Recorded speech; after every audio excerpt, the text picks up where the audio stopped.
The corner, the corner, the corner.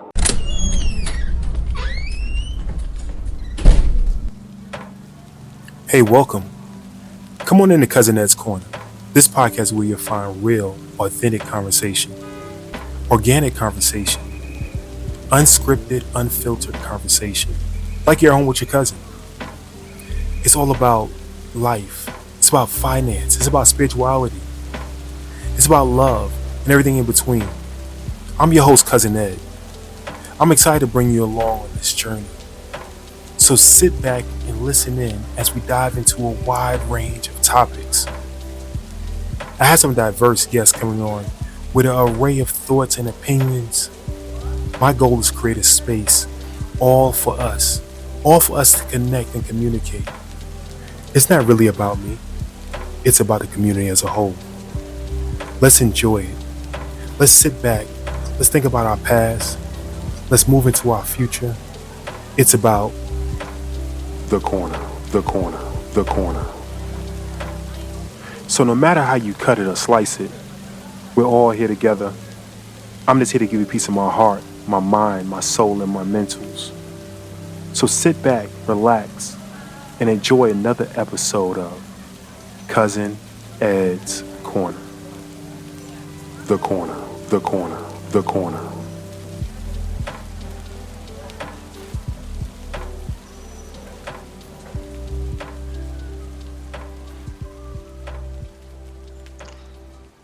What's good, people? How you doing out there? This is Destrin checking in from the Brethren Podcast. We're here with Cousin Ed, with Cousin Ed's Corner. What we wanted to let you know is, number one, we appreciate you checking in with us. We appreciate you liking, subscribing, and supporting the platform. We also wanted to let you know that this is information. This is used for informational purposes only. This is not financial advice and should not be used as such. Please consult your financial advisor should you feel the need to make an investment decision, a financial decision, or a decision that may be impactful to your family from a tax advantage standpoint. What we want to do is bring you content that is eye-opening, glaring, and also provides you the opportunity to explore, ask better questions, and be better prepared for the opportunities that await you. Again, this is Cousin Ed's Corner, and we hope that we can be of service to you. We love you. There's nothing you can do about it. Yes, sir. Yes, ma'am. Yes, ma'am. Yes, sir. What's going on, fam? What's going on, fam? We are back again. Cousin Ed's Corner, and today is a special one. I have my brother from another mother on, and he came by Cousin Ed's Corner to bless us for a Financial Freedom Friday. So sit back, relax, definitely tune in, get your handbook out, get your notebook out, get your pens and pads. Chris Cobb's with us. Chris, welcome to Cousin Ed's Corner. What's going on, man? I'm glad that you have me. I'm excited. Let's dive into it, man. Let's give some game away. Definitely. So I found, everybody know my story. I'm gonna say it again. The internet is a gift and a curse, and I was able to come across your page, and I found a lot of interesting topics on there that coincide with a lot of things that I've learned, a lot of things that I'm trying to teach, and a lot of things we might not even know. So I wanted to have you on. First of all, let everybody know who you are, and then this enlighten us with some things we may be looking for in this second half of 2025. So, if you don't mind, telling people how'd you get into this point? Like, I don't like to hear the pamper story, but what brought you to this point of being a financial entrepreneur and providing literacy for others? Yeah, man. So it's not really a long story. It's I'll just take you back a little bit. So when my whole family, they're pretty much everybody's in education. So everybody teaches. And so for us growing up, the story is go to school, get a degree, get a job, and let the, cars lay however they may lay. And so for me, my parents used to always ask me when I was younger what I want to be when I grow up. And I would just say, I want to be rich. I want to have some money. So, some people want to be a doctor. They want to be a teacher. They want to be whatever. They know it. And for me, it was like, nah, whatever the money is, that's where I want to be. And so my mom, being a teacher at the time, she was like, hey, don't get an education. She's like, there's no money there. So I decided to go in business. And that's kind of where the entrepreneur bone came from, because all the people I saw that was making a ton of money growing up were entrepreneurs. They own businesses. They worked in the money industry. So I was like, you know what? Maybe this is where I need to be. So fast forward a little bit, I went to college at UGA, graduated, had a business degree. Didn't really know what I wanted to do, didn't know what I wanted to be. My dad at that time, he was like, you know what, man, insurance is just one of those industries. It never goes away. People always Mhm. pay it. He's like, maybe you should look into trying to get an insurance job coming out of college. And so, first things first, I worked at Enterprise rental car for like 7, 8 months. So I was washing Okay. vacuuming cars.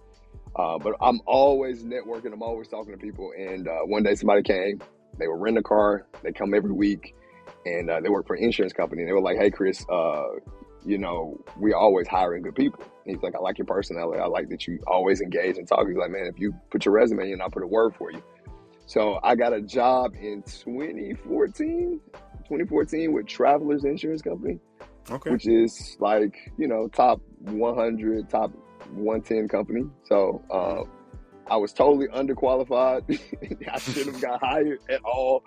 But that took a chance on me, and I became an underwriter around like 23, 24. And that's kind of where I got my taste of like financial services. But even then, I had $70,000 in student loans. My whole family has always had student loans.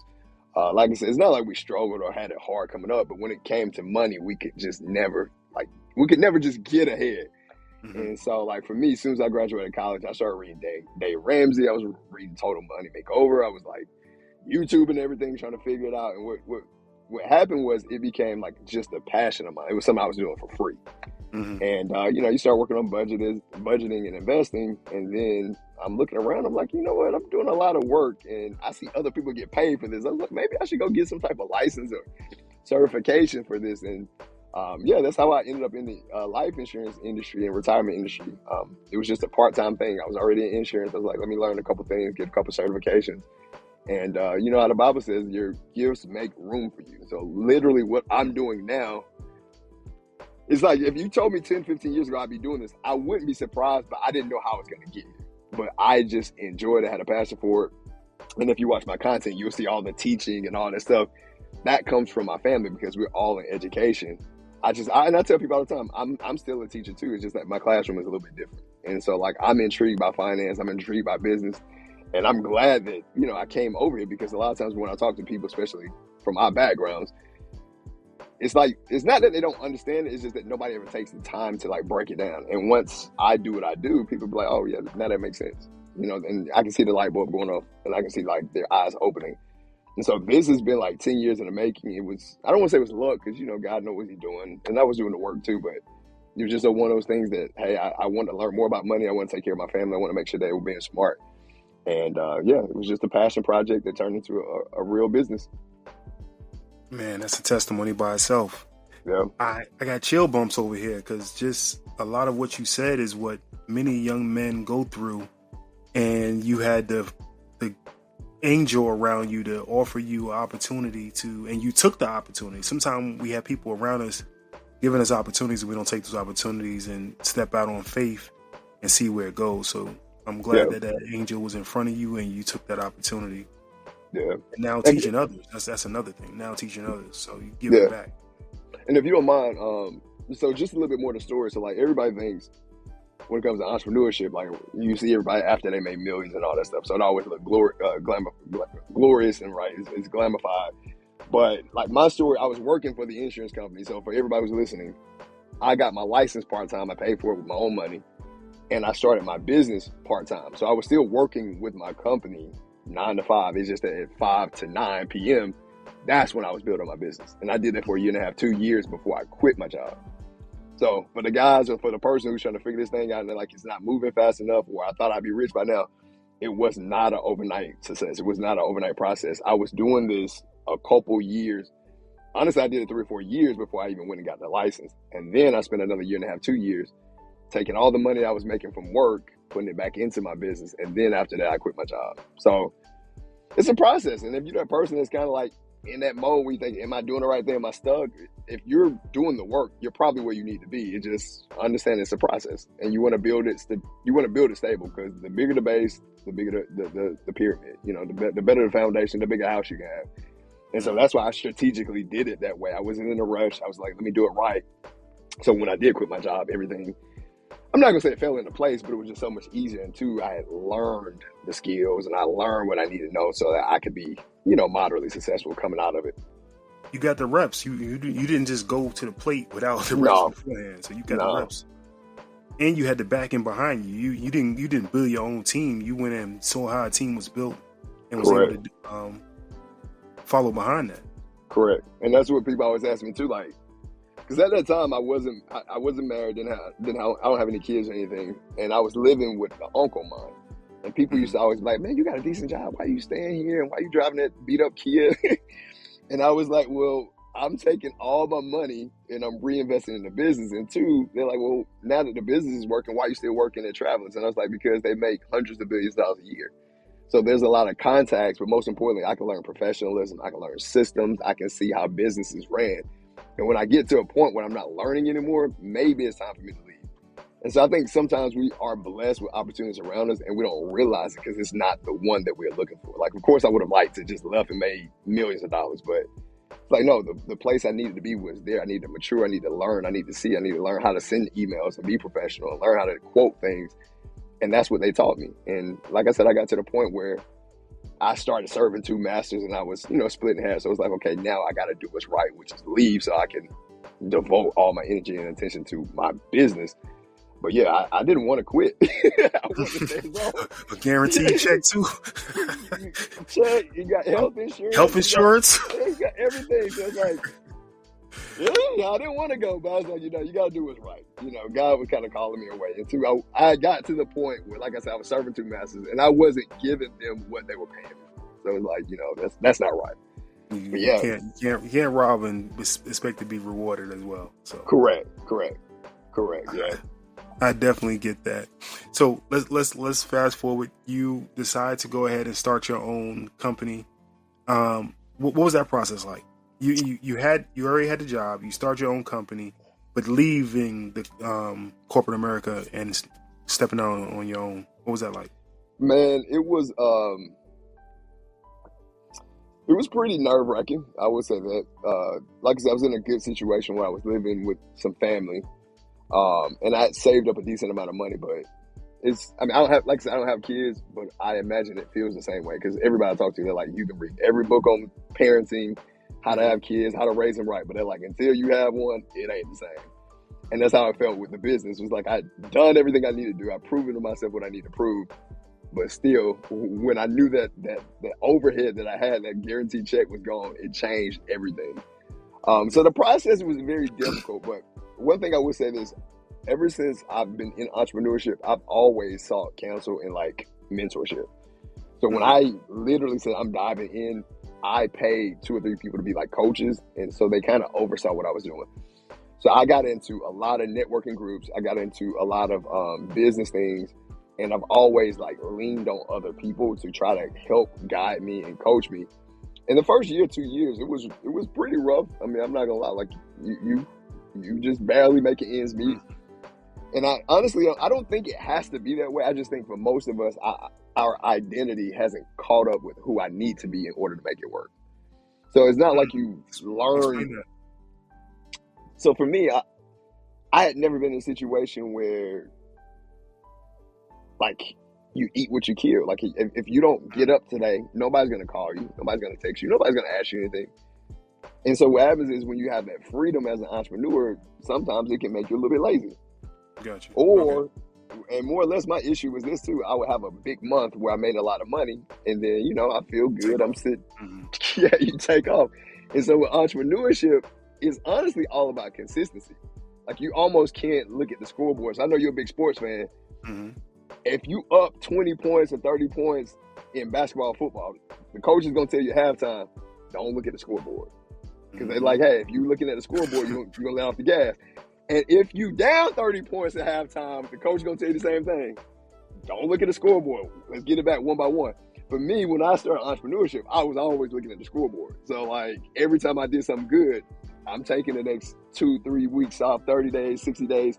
And it's just a momentum game. And so for me, it took me a good year and a half to learn that the success that you have today is for work that you did 2-3 months ago. Mm-hmm. It's just kind of coming through. And so if you take off today, that's fine. But just understand another month or 2 when it dries up, this is the result of that. Because most of us will go to work for 2 weeks we get paid. We go to work for 2 weeks, we get paid. So like the cycle of going to work, getting paid is kind. The feedback is kind of fast. Mhm. And I know when you wait every 2 weeks, you're like, man, that's not fast. But like compare that to it's coming. you know it's coming. Versus entrepreneurship, it may be 2 months, it may be 3 months, it may be 6 months that you wait on a deal to close, and like you kind of looking at your watch, you looking at the clock. And so what happens is what I meant by identity is I learned that I'll always want something coming in. That means I need to be consistent. Doesn't mean I don't need to take vacations. Doesn't mean I don't have time off and all that stuff. It's just that you can't go weeks without producing. Otherwise, nothing's gonna be there for you. As time goes on, as you develop as an entrepreneur, you got more businesses, more things. Yes, but in the beginning, it's a hustle, it's a grind, and you got to be consistent. Now, did you find it hard finding clients and building that pipeline? In the beginning, yeah, I did. The only thing about me though is that I was very strategic. Mm-hmm. So one thing that helped me was that because I was in insurance, I wasn't in life insurance, I wasn't in financial services, but just the fact that I had a corporate job in insurance, people would always come to me and ask me questions about like finance, budgeting, 401ks and stuff like that. So I had a little favor there where people already trusted me, even though I wasn't in that space directly. And then too, like I was telling you, I'm big. My whole family's in education and my whole family's in church. So one thing I did was I was like, hey, I know a lot of teachers. So I was able to get my foot into a lot of PTA meetings. I was speaking at schools. I was speaking at schools, but I would speak to an elementary school, like do a graduation. At the same time, I'm shaking their parents' hands, I'm talking to them to let them know what I do. So I was doing that, and I was in churches like all the time. Like every Sunday, I'm trying to be at somebody's Sunday school and trying to do the, generational wealth seminar. Like anybody who would have me, I would be there. So it's tough. People in my industry, that's the one thing that they have. They struggle with trying to figure out how to find clients. But for me, because I didn't mind being boots to the ground, I didn't mind driving, I was everywhere. And then too, the thing that really helped me is I got licensed in 2018 and I started using social media a little bit back then. So I wasn't good at it, but I was using it. And anybody who know anything about our industry is like very old school. Like most of the guys that make money, they're in their 50s and 60s. So they're not using social media. Most of them, they're kind of 1 foot in the game, 1 foot out. And so when I got in, I was like, the way that I can be different, I don't have years of experience. My parents don't have this little black book they can hand me with all their golf course friends. It was like, no, you got to be different. You got to stand out. So I started using social media in like 2018, 2019. And by doing it, I just, was able to meet a lot of people, and I was able to just stand out and reach a lot of people during that time. So ever since COVID and everything, it's been a little bit more competitive, but like 5, 6, 7 years ago, it was so easy to get on Facebook and go to a Facebook group, drop some information and have people reach out. And so for me to this day, I've never ran like paid ads. Everything I do is organic. It's my own posting. It's me reaching out. It's me hustling. And it's work, but I mean, when you become an entrepreneur, that becomes your job. Like as much as I like help financial planning and all that stuff, I get 2 or 3 those calls a day. So that means all my 6, 7, 8 hours needs to be out here hunting, trying to figure out the next person, figure out the next event, how I'm gonna meet somebody, how I'm gonna impress somebody.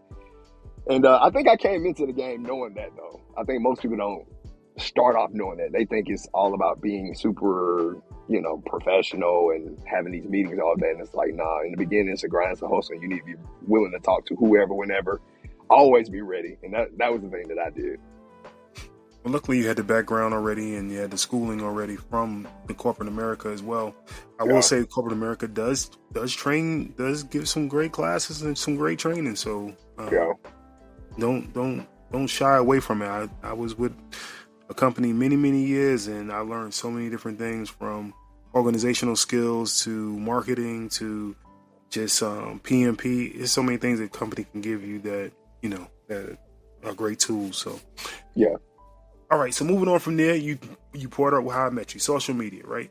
So I see you are a great teacher, and now it adds up. You use props and everything else to captivate the audience, and you have different topics that can touch any mass, right? So how is it for our community that all of these things are right here in front of us, but we don't know about it? Well, so the biggest thing, sometimes you just don't know what you don't know. So people are like, why don't you just research X, Y, and Z? It's like, well, I never thought about X, Y, and Z. So I had somebody recently, I was talking about Roth IRA. And so everyone says it's one of the best ways to become a millionaire by the time you retire. But the person I was talking to, they was like, what is a Roth IRA? So what I've learned is that there's a gap in what people actually know and what we assume them to know. And we haven't had a chance to fill in between. So being from a family full of educators, you'll know the statistics, and you'll also know the kids in the classroom that are falling behind. But when they're in the classroom and we see them falling behind, we know they're not where they need to be. A lot of times, instead of them raising their hand and saying, hey, that math problem did not make sense, or hey, we're reading, but these words, I can't put it together. A lot of times they don't say anything because they're embarrassed to. They know if they say, I can't understand this, or I don't get that, more than likely they're going to get picked on in the classroom. So what the teachers do a lot of times, they pass them on because they don't want to embarrass them either. But what happens is the child is disserviced because they never get where they need to go. And then as we grow older, these classes and these grade levels, they're supposed to build on each other. But now we keep passing people along who never had the foundation. Now I'm realizing that's what's happening in finance. We assume everybody know what a budget is. We assume everybody know what a checking account is. We assume everybody know the difference between a debit and credit card. But as I'm talking to people, I'm realizing, no, a lot of people have no clue what the difference is. They don't know what these things are. And so part of why I think the content that I'm doing has worked well is because I don't assume anything. I'm like, hey, let's go back to the foundation. Let's go back to the basics and let's build off of this. And so I think right now, one thing that we're struggling with in our community is just like, literally, do you have a foundation? Do you understand what we're talking about and where we're trying to go? And then we start from there and build. Because for me, like I said, my parents didn't struggle. I'm not saying we were broke, but this was kind of the mindset. Make some money, pay your bills, and whatever's left, that's yours. You can spend it. So the whole idea of saving was kind of foreign to me, like saving for a rainy day. It was more or less pay your bills on time. Yeah, like pay your bills on time, but that was about it. Everything else is fair game. And so you get an emergency, you get caught up in something, and then it's like, oh, well, I don't have anything left. And now I'm talking to other people. They're like, well, where's your emergency fund? I was like, well, I've never heard my parents say anything about emergency fund. They just said pay your bills. And everybody else is telling me, they're like, you got bills that are coming that you don't know about. You need to pay those too. So yeah, you don't notice them. And I think the conversation helped. Because one of my friends now, he grew up his dad was a doctor, and he grew up like with that. It was instilled in him. So he was literally like, I couldn't imagine ever spending more money than I had. He was like, to make $5,000 in a month and to spend more than $3,000 a month. He's like, I couldn't imagine that. He's like, I would never do that. And I was just like, bro, where I'm from, if you make $5,000 and you spend $5,000, you good. You did good. You did good. Where I'm from, if you make $5, $6 or $7, because we know $5 more is coming, we'll get it back another way. Like in our community, that's the thing. We have bad blueprints for how to deal with money, and some of us, we have no blueprint. We're just wondering, So I think the idea is that we got to take a step back so we can take a step forward. And once people get the basics, it's not calculus. It's not hard. It's just you need to have good formulas, and most of us we don't have anything. But some of that is on purpose, I believe. A lot of it is on purpose, I believe. There's no way you can have a full educational system and don't teach financial literacy. Correct. There's no way you can have all the churches on each corner and not teach financial literacy as well. Correct. So something is wrong somewhere else. If I don't know how to cook, if I don't know how to open a can, you give me a can opener. It's things that, that's why we have, that's a whole nother topic. It frustrates me that, like you said, you didn't know it. I didn't know it. Luckily, we came into society or came into, organizations or schools or jobs or corporations that were able to get that knowledge, and people look at you like you crazy, like you didn't know. No, I didn't know. They didn't tell me, and nobody told me that. I live on this earth 21 years. Nobody told me about no Dave Ramsey or Franklin Covey or anything else. Like, unfortunately, ignorance is one of the biggest industries. So, and people prey on it. It is what it is. Yeah, that's what it is. So, like, if people know you don't know, they know they can profit off of it. And that's sad. It kind of sucks because there's more than enough money for everybody to do well and be okay. But yeah, like, But I blame us. I blame us. It's not enough of you going back helping others. There's not enough of you going back helping others. I think if more people like yourself, more people that's in the financial industry, more people that's in corporate America give back, especially to the youth, I think we can do a lot better. oh yeah, Because like the grandparents don't know, they can't help.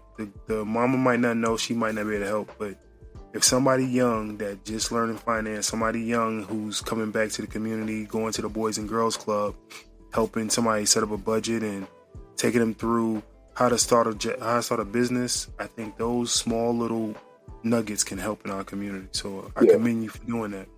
yeah, absolutely, absolutely.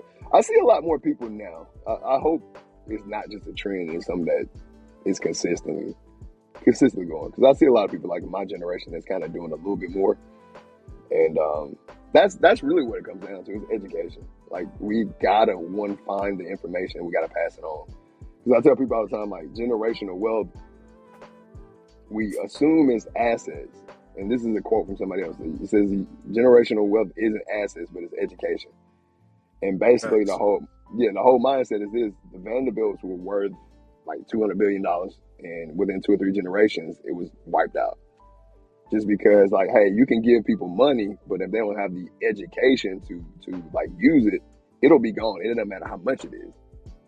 So a lot of times we have the weaponry to be dangerous, but we don't have the skill to like wield the weapon. We don't have the skill to wield the sword. And so that's the one thing about Black people is that when you look at the money that we spend, we complain, but it's like, nah, we ain't poor. Like there's a lot of money that actually is coming into the community, but that's just a tool. It's just a weapon, and we still don't have the skill to use the tool. We don't know how to build with it yet. And that just comes from education. Like you gotta, like you said, I mean, you give me a can opener, but I don't know how to use it. I'm not saying it's useless. It's just useless with me. Mm-hmm. Are you gonna teach me something? I've given this analogy before, and it's a true analogy as fact. But most of us, as a kid, our parents took us to Disney World, but no one told them to put that same money into Disney stock. And if you go back to whenever you were born, and they took you to Disney and put that same 1 week worth of funds into Disney stock, how much would you have today? Yep. So we were balling on a budget, you know what I'm saying? We was down there having fun, but got pictures with Donald Duck and Mickey and everybody else, but nothing to show for it after that. Hey, it's funny that you bring that up because that was one of the green light moments too for me. So my nephew is 10. He's 10. He was born in 2014. So like last year, 2015 was the year that he turned 1, and we spent probably $1,000 some for his birthday party. 1-year-old. We had Mickey Mouse, like a Mickey Mouse there, and all this. And I just remember that day, I was like, nah, we can't be doing this. Because now it's funny, like we've taken him on vacation when he was like 2 or 3, which I mean, nobody's tripping off that because that experience was dope. But I literally ask him questions all the time about stuff when he was like 5 and 6 and younger, and he remembers none of it. None of it. So we do all of this stuff, and we say it's for the kid. The kid don't know and don't care at all. And so you talk about $1,000 that you just spent on just to say we had this bomb birthday party for him, which is nice, but like, man, how much more would that be today? He probably have $2,000 or $3,000 sitting to the side in like some type of other account that he could be using for summer camp or just whatever. You still have a good birthday party, you still get a cake and all that stuff, but it's just like we spend money the wrong way. And I think a lot of times because we feel like we didn't have it growing up, so like we want to compensate for it. But nah, like we want to set ourselves up, and we want to make sure we work and get ahead, not to like make up for stuff we didn't get. Like, we just got to be wiser. There's nothing wrong with that $1,000 party, but did you put $1,000 away as well? Sure didn't. That's the biggest thing. My dad, I could say he did a lot of, he has done and still do a lot of great things, taught me a lot of great things. When I wanted my first pair of Nikes, he said, if you pay for half of it, I'll pay the other half. I had to work for that half. When I wanted my first car, he said, if you pay for half, I'll pay for the other half. I had to work for that half. And it was the same way with saving. So he took my money. I remember the biggest argument we had. I'm working, living in your house, you taking my money. Why? I go, I gotta pay you rent. I'm your child. But it was a lesson that you got to put money away, and that was one of the biggest lessons that he taught me early. But that's what we need to teach our kids. Like, listen, all the money you're spending, if you put half of it away, you can always have that other half later. So, Yeah. I want to speak about some of the key tips you may have going into this second half of 2025. Some things you may have learned from the first half. So, what are like 2 or 3 things you want to teach going into the second half of this year? So one I would say is this: look at getting high yield savings. It's something that I got on last year, and this is not gonna make you rich. But most people don't realize like the average bank pays you less than 1%. So like right now I'm with Chase, they pay me 0.01%. And switching to a high yield savings, it's a checking account. You can move money in, move money out. You can spend it. It's not like locked up for a year or two. But you go from getting 0.01% to like 4% on your money. So again, it's not gonna make you rich, but it's gonna make you a couple $100 by the end of the year. So that's one thing I would do, because that's just a simple tweak, simple hack that's gonna make you a couple dollars. Let's start at the beginning. So beginning will be a savings account.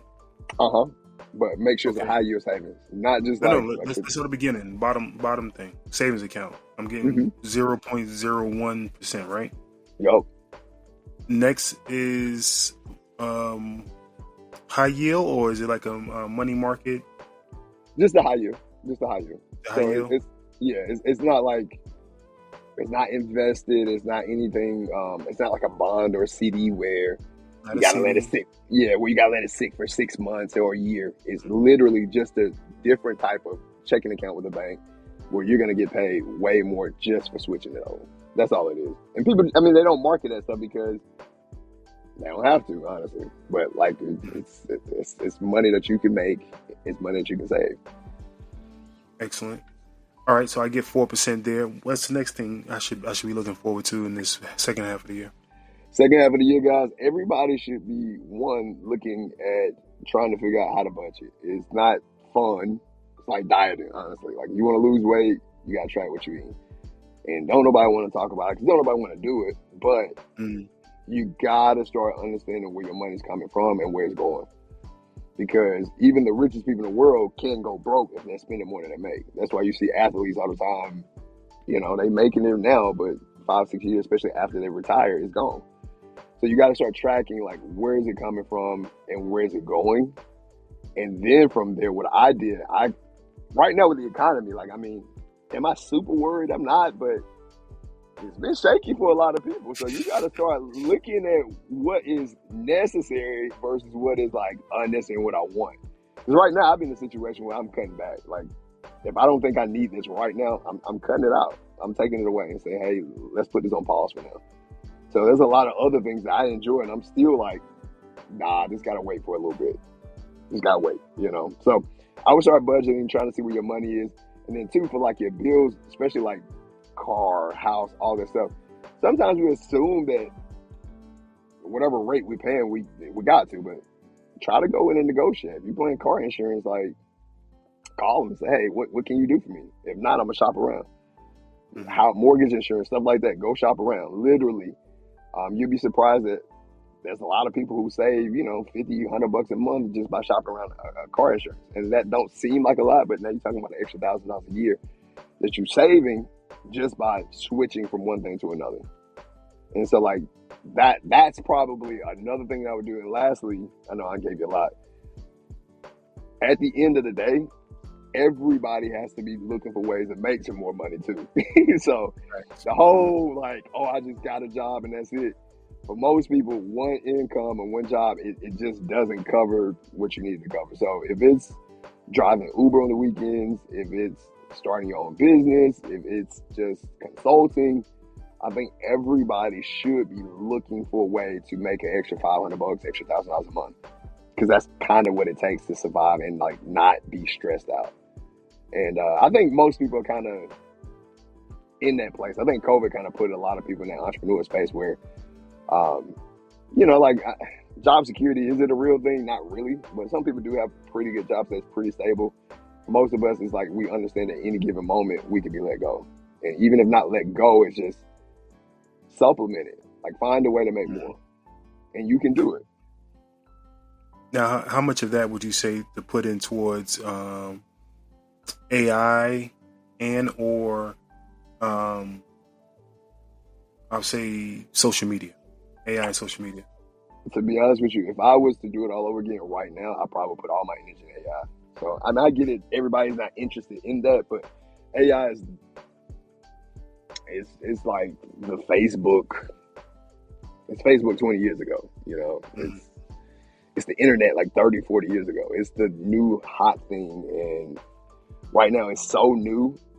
So the people who adopt to it now, they still got a chance to like get super good at it, make their mark, and take advantage of it. Another 3, 4, 5 years, it'll be so commonplace that the opportunity, I don't want to say it'll be gone. It'll still be useful. It'd be common nature. It'd be no. Yeah. It'd be Google. It'll be Google. Yeah, that's it. Google is actually obsolete right now. Yeah. Why am I going to Google? I got chat. And not only that, even with Google, like one of the second biggest search engines right now is TikTok, which who would have thought? Yeah. Who would have thought? My daughter told me that. She's like, I go to TikTok. I'm like, go to YouTube. She's like, no, I go to TikTok. I'm like, what? Somebody told me that 2 years ago. So like right now, my TikTok is my biggest social media platform, and I can't understand why. But it's because when people want to know what a 401k is, they go to TikTok instead of Google and search what's a 401k. And the search engine on TikTok works just like Google, except we're making videos. And so for that audience, it's more captivating, and it's easier for them to get the information that way. They don't want to read about it. They want somebody like to make a video, make content around it. And so, yeah, it would definitely be social media. It would definitely be AI. If you're looking to start any type of business, even if you're not looking to like get into AI as a business, whatever your idea is, you got to start figuring out how can you use AI to help you within your business. So like right now, I mean, like, so I got an life insurance license. I'll go find a quote or whatever. And instead of me trying to craft this perfect email, I have a template now. And I say, hey, such and such, this age, want to pay this much, and this is what the quote. Can you write me an email? There we go. That used to take me like 20 minutes to do, to make sure I don't have any typos, this and that. Now I just plug it in the AI and let it do it. So I'm still working. I got another analogy for you. That same can opener. Why would I use that crank can opener? I got electric can opener. Correct. Just put it right there and hit the button. Boom. Correct.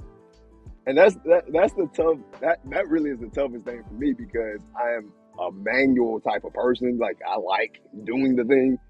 But that's what technology is supposed to do for us. It's not supposed to take our creativity away. It's supposed to allow us to be more creative because we have more resources to bring things to life. Mm-hmm. And that's the struggle I see right now with a lot of people with AI and social media. Because Henry Ford said, if I asked my customers what they wanted, they would send a faster horse. Like he was like, you know, they didn't want the car. They wanted the horse to get me to where I was going faster. And a lot of times with humans, I don't know, we have so much reluctance with technology, especially in the beginning. And we don't understand that if you use it right, again, it's the tool. And that tool can help you get to where you're going, do what you want to do much faster, much more efficient. And so right now, there's still so many people who are on the other side who are like, I hate this, get this away from me. But I think the people who can learn how to adopt to it, use it within their businesses, is going to make your life a million times easier. Like even now, I'm testing budgeting with it. Like, you know, like put in the math. Listen, the math is ridiculous. We can ask right now, if whatever year you had that birthday party, you got your phone? Whatever year that birthday party was, if you were to put $1,000 into Disney at that year, what would the price of that stock be? It'll do it for you like that. You don't got to look anything. It's amazing. Yep. So. Yeah, and so, you know, you might want to fact check it and everything, but... Oh, yeah. Always got to fact check. Yeah, there has never been a time in history where it's been so easy to get stuff off the ground, get stuff going. I don't think people understand that. Like, we are in, like, turbulent times. It is unprecedented. There's a lot of things to be, like, worried about. But as far as, like, just really starting something new from scratch, not knowing much, and just trying to get a business off the ground, it's never been as easy, and it's never been as cheap as it is now. Because back in the day, like, when you want to start a business, you had to really have a 5 to 7 year business plan. You had to get a loan. Everything was brick and mortar. There was no such thing as just getting online and making a post. So you always talking about tens of thousands, hundreds of thousands of dollars worth of risk when you start a business 30 years ago, 40 years ago. Now you literally can start a business for $100, $200. You can get an LLC for less than $250, I think, $200 on legal zone if you need it. Yep. Like my insurance license, it costs $200 or so. So it's not expensive at all. It's just that people don't see the opportunity. They don't see how easy. I don't want to say easy as in like being successful, but to get started, there's not a lot of barriers to entry at all. At all. Well, brother, I do appreciate you. Please tell everybody where they can find you at and what services you do provide. Yeah, so you can find me. TikTok is my biggest. Instagram, I speak the most on Instagram. So if you really want to reach me, Instagram would be the best. Also Facebook, but it's the same on across all platforms. It's Chris Cobb, CHRIS, traditional spelling, COBB_chosen, which stands for Chosen Agency. So Chris Cobb _chosen. Hit me up on any of those platforms. And I'm not gonna say I'll get back to you right away, but more than likely within a day or two, I'll get back to you. Like I said, Instagram is the one that I use the most. That is the best way to reach me. And right now I run a insurance and annuity brokerage. So anybody needing help with life insurance, I can help with that. But also I do financial coaching. I have my own community where we teach personal finance and financial literacy. So some of that stuff I was telling you earlier, just the basics. We're working on building curriculum so that people can understand the basics. And I have one that's free. And so you can come in and learn a little bit about budgeting, banking, credit, and we teach that stuff. And also we're working on more like one-on-one coaching to try to help people hands-on more often so we can get you through that tough spot and make sure you know what you need. And also there we talk a lot about entrepreneurship because as much as I love finance, I love talking about business and seeing people making money and doing stuff in business. So those are the places to find me. Like I said, I'm pretty active on social media. Shouldn't be hard to find. It's Chris Cobb _chosen. Well, Chris, thank you very much for coming to Cousin Ed's Corner. Like I tell everybody, the brown is down low. The clear is below the cap. No, brown is down low. Clear is up top. Red cups on the counter. Come back anytime you like. Everybody, hopefully you enjoyed today's episode. Be sure to reach out to Chris. If you can't find him anywhere, definitely reach out to me. 762-333-2032. That's 762-333-2032. And you can find us on any social media platform in the Cousin Ed's Corner. And I'll make sure that I relay the message back to Chris. Chris, once again, thank you very much. Fam, I love y'all. Nothing y'all can do about it. Be sure to be safe. Hey, next time I don't want to be drinking water. We need to get some brown. I definitely. All right, fam. We out of here. Peace. Gang, if you made it this far, that lets me know you got to the end. So hopefully you enjoyed the podcast. If there's anything that I shared today that spoke to you, please don't keep it to yourself. Like you can connect with me on Instagram, TikTok at Chris Cobb _chosen, or check out my free financial community. It's called Wealth Made Simple. So just shoot me a DM, tag me in the episode, or just reach out if you're ready to start building wealth. Thank you for listening to Cousin Ed's